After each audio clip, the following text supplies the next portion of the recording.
Custody കൊലപാതകം അന്വേഷിക്കുന്ന CBI സംഘം ഫോറൻസിക് സർജൻ ഡോക്ടർ ഹിതേഷ് ശങ്കറിന്റെ മൊഴിയെടുത്തു.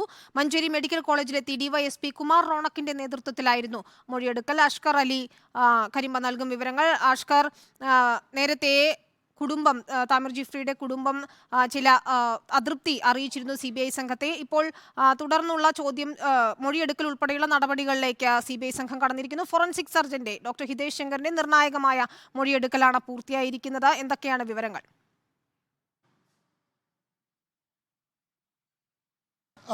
രാവിലെ 11:45ഓടെയാണ് CBIയുടെ നേതൃത്വത്തിലുള്ള അന്വേഷണ സംഘം, അന്വേഷണ ചുമതലയുള്ള DYSP കുമാർ റോണക്കിൻ്റെ നേതൃത്വത്തിലുള്ള അന്വേഷണ സംഘം മഞ്ചേരി മെഡിക്കൽ കോളേജിലെത്തിയത്.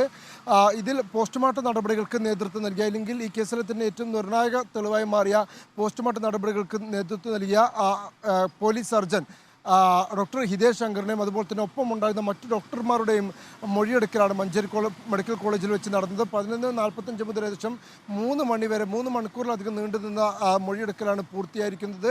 കേസിലെ ഏറ്റവും നിർണായകമായ ഒരു രേഖയായി പോസ്റ്റ്മോർട്ടം റിപ്പോർട്ടും അതുപോലെ തന്നെ ഹിസ്റ്റോപാത്തോളജിക്കൽ റിപ്പോർട്ടുമൊക്കെ മാറിയിരുന്നു. അഥവാ പോലീസിൻ്റെ മർദ്ദനം തന്നെയാണ് താമിർ ജിഫ്രിയുടെ മരണത്തിലേക്ക് നയിച്ചത് എന്നായിരുന്നു പോസ്റ്റ്മോർട്ടത്തിലെ പ്രധാനപ്പെട്ട കണ്ടെത്തലുകളിൽ ഒന്ന്. ഇതുകൊണ്ട് തന്നെ ഈ കേസിലെ ഏറ്റവും നിർണായകമായ ഒരു മൊഴിയെടുക്കലാണ് ഇന്നിപ്പോൾ CBIയുടെ ഭാഗത്തുനിന്നുണ്ടായിരിക്കുന്നത്.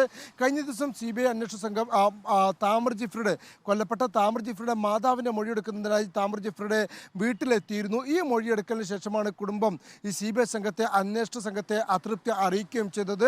അഥവാ കേസ് ഏറ്റെടുത്ത് CBI സെപ്റ്റംബർ 15 2023 സെപ്റ്റംബർ 15 CBI ഔദ്യോഗികമായ രേഖകളൊക്കെ ഏറ്റെടുത്ത് കേസ് അന്വേഷണം ആരംഭിച്ചത്. 2019 തന്നെ സെപ്റ്റംബർ 19 തന്നെ CBI സംഘം മലപ്പുറത്തേക്ക് എത്തുകയും ചെയ്തിരുന്നു. പക്ഷേ 5 മാസം പിന്നിടുമ്പോഴും കേസ് അന്വേഷണത്തിൽ നിർണായകമായ നീക്കങ്ങൾ CBIയുടെ ഭാഗത്തു നിന്ന് ഉണ്ടാകുന്നില്ല എന്നായിരുന്നു കുടുംബത്തിൻ്റെ അതൃപ്തി. കാരണം പ്രത്യേകിച്ച് പ്രതികളുടെ അറസ്റ്റ് അടക്കമുള്ള നടപടികളിലേക്ക് CBI കടക്കാത്തതിന് കുടുംബം ചൂണ്ടിക്കാണിക്കുകയും ചെയ്തു. എന്നാൽ ഇതിൽ ഉടനടി തന്നെ വൈകാതെ പ്രധാനപ്പെട്ട നിയമ നടപടികൾ CBIയുടെ ഭാഗത്തു നിന്നുണ്ടാകുമെന്നാണ് ഇപ്പോൾ കുടുംബത്തിന് CBI സംഘം തന്നെ ഉറപ്പ് നൽകിയിരിക്കുന്നത്. രേഖാപരമായ വർക്കുകൾ പൂർത്തീകരിക്കേണ്ടതിനാലും രാസപരിശോധന ഫലങ്ങൾ അത് വീണ്ടും പല സാമ്പിളുകളും മഞ്ചേരി മെഡിക്കൽ കോളേജിൽ നിന്നടക്കം ശേഖരിച്ചുകൊണ്ട് CBI സംഘം വീണ്ടും പരിശോധനയ്ക്കായി ഹൈദരാബാദിലേക്ക് അയച്ചിട്ടുണ്ട്.